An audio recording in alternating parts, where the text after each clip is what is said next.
Hello दोस्तों, कैसे हैं आप सब। उम्मीद करती हूँ अच्छे और मस्त होंगे। आज की कहानी है अमीर बहू और गरीब जुगाड़ू ससुराल वाले।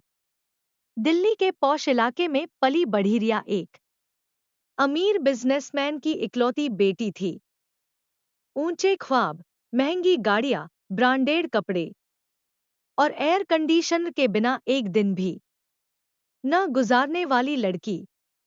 उसकी शादी अजय से हुई, जो एक साधारण मध्यम वर्गीय या कहें तो गरीब परिवार का लड़का था। प्यार में पड़ी रिया ने घरवालों की नाराजगी के बावजूद इस शादी के लिए हाँ कर दी। पर उसे अंदाजा नहीं था कि उसका ससुराल उसकी जिंदगी की सबसे बड़ी परीक्षा बन जाएगा। शादी के बाद जब रिया पहली बार अपने ससुराल पहुंची तो उसे झटका लगा। ना आलीशान बंगला, ना झाड़फानूस, ना बड़ी कारें, बस एक छोटा सा घर जिसमें पुरानी लकड़ी की अलमारियां, बिना रंगाई की दीवारें और छत से लटकता एक पंखा था जो किसी भी वक्त गिर सकता था। रिया को सबसे बड़ा झटका तब लगा जब उसकी सास सुनीता देवी ने कहा, बहू, सुबह जल्दी उठ जाना, हमें कुएं से पानी भरना पड़ता है। क्या कुआं? रिया के मुंह से अनायास निकल पड़ा। यह सुनकर देवर छोटू हंस पड़ा। हाँ भाभी, यहाँ कोई रो वाटर नहीं मिलता। रिया को समझ में आ गया कि उसकी जिंदगी अब पूरी तरह बदलने वाली है। धीरे धीरे रिया ने अपने ससुराल वालों के अजीबो-गरीब जुगाड़ देखना शुरू किया। पुरानी बाल्टी से बना गीजर, सर्दियों में नहाने के लिए ससुर जी ने एक पुरानी बाल्टी के नीचे जलती हुई लकड़ियां रख दी और कहा, बेटा, पानी गर्म हो गया। टूटी छत का जुगाड़, छत से पानी टपकने लगा तो जेठ जी ने बांस के ढेर सारे पत्तों को जोड़कर एक छतरीनुमा आवरण बना दिया। खाने में नवाचार, सासू माँ पुराने बचे चावल से इडली बना देती, बासी रोटी को चीनी में भिगोकर टेस्टी डेजर्ट बना देती। रिया के लिए यह सब किसी अजूबे से कम नहीं था। एक दिन रिया ने देखा कि घर का फ्रिज खराब पड़ा है। उसने कहा, मम्मी जी, नया फ्रिज ले लेते हैं। सास मुस्कराई और बोली, अरे बहू, पैसे पेड़ पर नहीं उगते, बिना फ्रिज के भी खाना स्टोर कर सकते हैं। फिर उन्होंने एक पुरानी मटकी निकाली, उसमें पानी भरकर उसमें टिफिन डाला और कहा, अब देखना, खाना खराब नहीं होगा। रिया दंग रह गई, उसके लिए यह सब असंभव था। दोस्तों, स्टोरी को पूरा अंत तक जरूर सुने। यदि आप हमारे चैनल पर नए हैं और अभी तक आपने चैनल को सब्सक्राइब नहीं किया है तो प्लीज वीडियो को लाइक और चैनल को सब्सक्राइब जरूर कर लें। अभी कर लें क्योंकि बाद में आप भूल जाएंगे। रिया को यह सब झेलना मुश्किल हो रहा था। वह बार बार अपने माता पिता को फोन करती और शिकायत करती।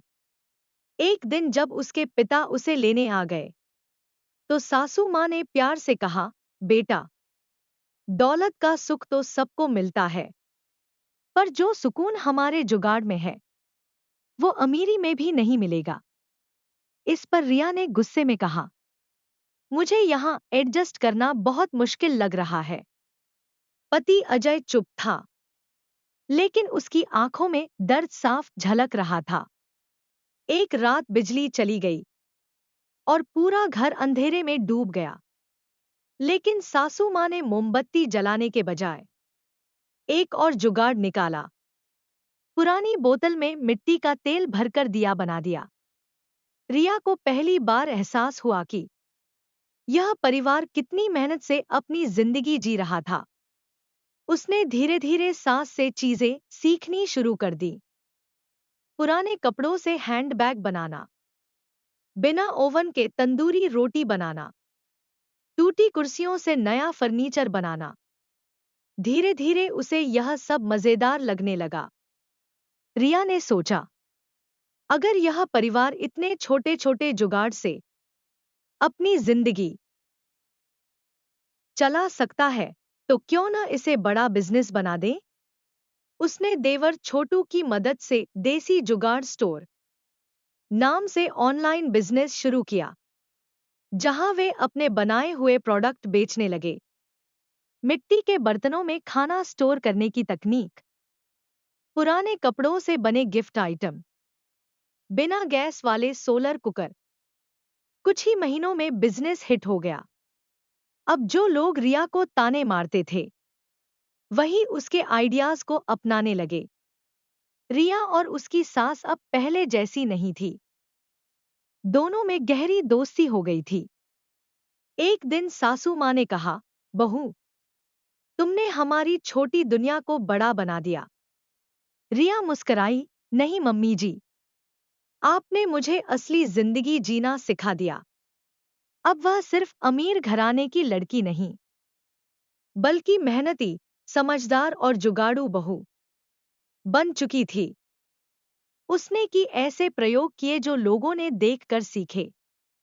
अमीरी गरीबी सोच की बात होती है। असली अमीरी हुनर और आत्मनिर्भरता में होती है। जुगाड़ का सही इस्तेमाल इंसान को आत्मनिर्भर बना सकता है। रिश्ते पैसों से नहीं, आपसी समझ और प्यार से बनते हैं। प्यारे दोस्तों, यह कहानी यहीं पर समाप्त होती है। आपको यह कहानी कैसी लगी? कमेंट बॉक्स में जरूर बताएं। अगर आपको हमारी ये कहानी पसंद आई हो, तो कृपया हमारे वीडियो को लाइक, शेयर और चैनल को प्लीज सब्सक्राइब जरूर कर लें। इससे हमें मोटिवेशन मिलता है और आप तक ऐसी ही प्रेरणादायक और मजेदार कहानियां सबसे पहले पहुंचती रहेगी। प्यारे दोस्तों, नमस्कार।